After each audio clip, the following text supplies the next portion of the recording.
Hello everyone, welcome back to my channel. हम लोग पढ़ रहे हैं केमिकल काइनेटिक्स का लेक्चर नंबर 6, जिसमें आज हम लोग पढ़ने जा रहे हैं मॉलिक्यूलैरिटी के बारे में। तो सभी लोग अपनी कॉपी निकालिए और हेडिंग डालिए मॉलिक्यूलैरिटी के बारे में। देखिए मॉलिक्यूलैरिटी क्या है।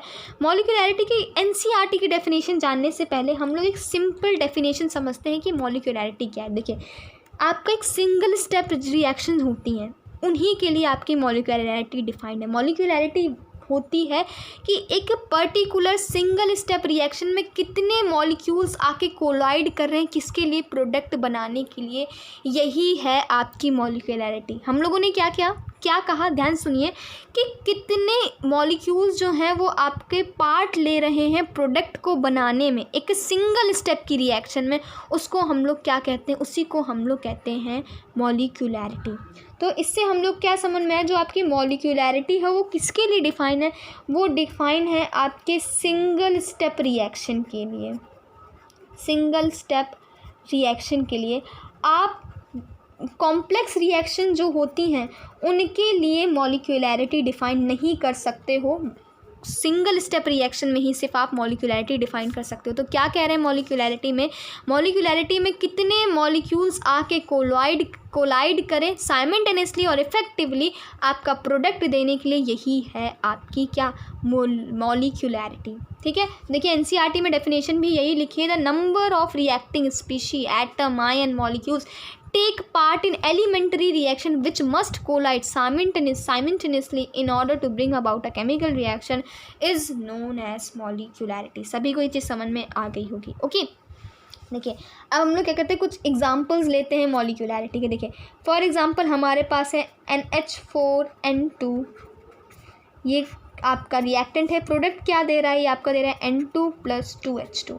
ठीक है, ये आपकी कह रहा है, आपसे कह दिया गया है ये क्या है, ये है आपकी एक एलिमेंट्री रिएक्शन। आपको इसकी मॉलिक्यूलैरिटी बतानी है। तो सभी को समझ में आ रहा होगा कि इसमें कितने मॉलिक्यूल्स कोलाइड, इसमें देखिए कोलिजन नहीं होता है, इसमें कुछ होता है अल्फा डिकेज होते हैं, क्योंकि सिंगल स्टेप में सिंगल मॉलिक्यूल आपस में क्या ही कोलाइड करेगा, आपको ये चीज़ नहीं समझ में। लेकिन इसमें क्या होता है, इसमें कुछ रेडिएशंस निकलती हैं, तो ये आपस में ही ब्रेक होता है। तो इसी तरह से इसीलिए हम लोग इसको मानते हैं कि चलिए मान लिया ये एक एलिमेंट्री रिएक्शन है। तो इसकी मॉलिक्यूलैरिटी क्या है, इसकी मॉलिक्यूलैरिटी जो है, मॉलिक्यूलैरिटी क्या है, इसकी मॉलिक्यूलैरिटी इसमें कितने जो आपके एटम्स कहें मॉलिक्यूल से, कितने एटम मॉलिक्यूल्स आपके पार्ट ले रहे हैं, 1 ले रहे हैं। तो इसकी मॉलिक्यूलैरिटी क्या हो गई, 1 हो गई। और ये क्या है, आपकी सिंगल स्टेप रिएक्शन है, ये एक एलिमेंट्री रिएक्शन है। अगर हम लोग इसका रेट लिखें तो क्या होगा, इसका एक्सपेरिमेंटली रेट भी क्या है आपका NH4NO2 की पावर 1। क्या है ये, इसका रेट लॉ है, सिंपल है। ठीक है, अगर हम लोग इसके ऑर्डर की बात करें, ऑर्डर भी इसका क्या होगा, 1 होगा, क्योंकि इसकी पावर भी क्या है, 1 है। तो एक बात हम लोग समझ सकते हैं, जो सिंगल स्टेप रिएक्शंस जो होती हैं ना, जो मैंने आपको प्रीवियस वीडियो में बताया था कि जो आपकी सिंगल स्टेप रिएक्शन होती है उसमें आप स्टोइकियोमेट्रिक कोफिशिएंट उठा के लिख सकते हो। तो आपसे बोल दिया गया है जब ये एक सिंगल स्टेप रिएक्शन है तो इसका ROR में क्या होगा, आप रिएक्टेंट लिखो, उसके जो स्टोइकियोमेट्रिक कोफिशिएंट हो वो उठा के लिख सकते हो। लेकिन किस में, सिर्फ एलिमेंट्री रिएक्शन में। आपसे जब बोले कि जी हाँ ये एक एलिमेंट्री रिएक्शन है, एक सिंगल स्टेप रिएक्शन है, उसी में आप उसके स्टोइकियोमेट्रिक कोफिशिएंट उठा के उसकी पावर में लगाओगे, अदरवाइज आप उसके स्टोइकियोमेट्रिक कोफिशिएंट का कोई वर्क नहीं होता है। सिर्फ एलिमेंट्री रिएक्शन में स्टोइकियोमेट्रिक कोफिशिएंट का काम होता है। ठीक है, फिर एक और रिएक्शन लेते हैं हम लोग, और ये जी हाँ इसमें एक ही मॉलिक्यूल इन्वॉल्व हुआ। तो ये कैसी रिएक्शन है, ये है आपकी यूनिमॉलिक्यूलर। ठीक है, आगे बात करते हैं 2HI gives us H2 + I2। बोल दिया गया है आपसे कि ये एक एलिमेंट्री रिएक्शन है। अब आप इसकी क्या बताना है, आपको इसकी बताना है मॉलिक्यूलैरिटी।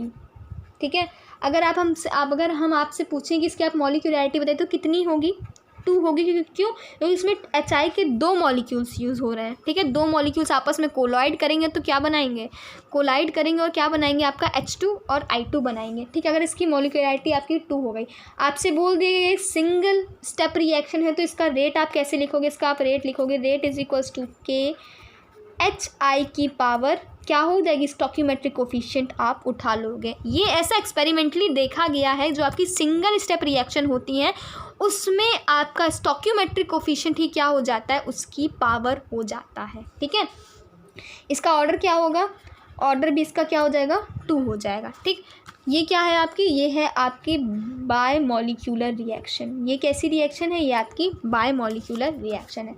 थर्ड देखते हैं हम लोग, देखिए 2NO + O2 gives us 2NO2, ठीक है, ये आपकी रिएक्शन है।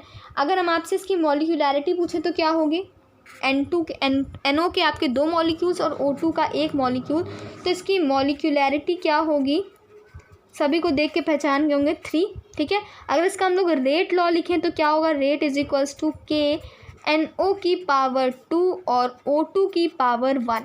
क्या है, आपसे बोल दिया गया ये एक एलिमेंट्री रिएक्शन है, तो इसके स्टोइकियोमेट्रिक कोफिशिएंट हम लोगों ने उठा के रख दिए हैं, ठीक है। फिर अगर आपसे ये आपका रेट लॉ लिख दिया, मॉलिक्यूलैरिटी लिख दी, तो ऑर्डर बताएं, ऑर्डर क्या होगा इसका, 3 हो जाएगा। और ये कैसी रिएक्शन है, ये है आपकी ट्राई मॉलिक्यूलर रिएक्शन,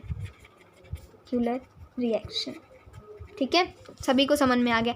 तो अगर हम लोग ध्यान दें तीनों रिएक्शंस में आपका ऑर्डर और मॉलिक्यूलैरिटी क्या आ रहा है, सेम आ रहा है। तो क्या एक चीज़ हम लोग डिफाइन कर सकते हैं कि एलिमेंट्री स्टेप की जो रिएक्शन होती है, जो सिंगल स्टेप की रिएक्शन होती हैं, उसमें आपका ऑर्डर और मॉलिक्यूलैरिटी सेम होता है।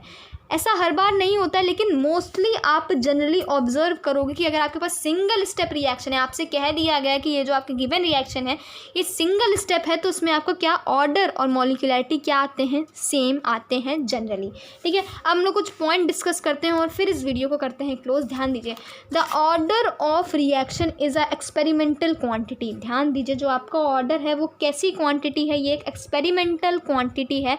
इट कैन बी 0 और even a fraction, but molecularity can not be 0 और नॉन इंटीजर। क्या कह रहा है आपसे कि ऑर्डर कैसा है, आपका एक्सपेरिमेंटल डेटा है, ऑर्डर क्या है आपका, एक्सपेरिमेंटल डेटा है, और ये क्या हो सकता है, 0 भी हो सकता है, इवन फ्रैक्शन भी हो सकता है, लेकिन मॉलिक्यूलैरिटी आपकी क्या 0 नहीं हो सकती। मॉलिक्यूलैरिटी 0 का मतलब क्या, एक भी मॉलिक्यूल नहीं है, रिएक्शन आपकी होएगी ही नहीं। Order is applicable to elementary as well as complex reaction. जो आपका ऑर्डर है वो दोनों के लिए डिफाइन किया गया, एलिमेंट्री रिएक्शन के लिए भी और कॉम्प्लेक्स रिएक्शन के लिए। Whereas a molecularity is applicable only for a elementary reaction. इतनी बार मैंने कहा, इसको कॉपी में नोट करी स्टार बना के, कि आपका जो मॉलिक्यूलैरिटी है वो किसके लिए डिफाइन है, वो डिफाइन है आपकी सिर्फ एलिमेंट्री रिएक्शन के लिए। For complex reaction molecularity has no meaning. अगर आपके पास कॉम्प्लेक्स रिएक्शन है तो उसमें आपके मॉलिक्यूलैरिटी का कोई काम नहीं है। For complex reaction order is given by the slowest step. बिल्कुल, आपसे क्या कह रहा है, जो आपकी कॉम्प्लेक्स रिएक्शन है जो बहुत सारे स्टेप्स में हो रही है, उसमें ऑर्डर कैसे दिया जाता है, आपका स्लोएस्ट स्टेप से दिया जाता है।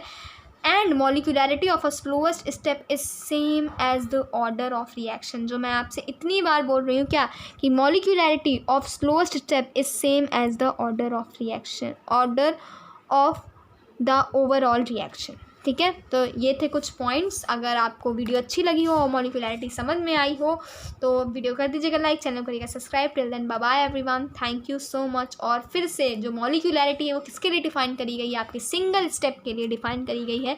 कॉम्प्लेक्स रिएक्शन के लिए आपकी मॉलिक्यूलैरिटी जो है वो डिफाइन नहीं करी गई है। तो पढ़ाई करते रहिए, स्वस्थ रहिए, व्यस्त रहिए। Thank you everyone.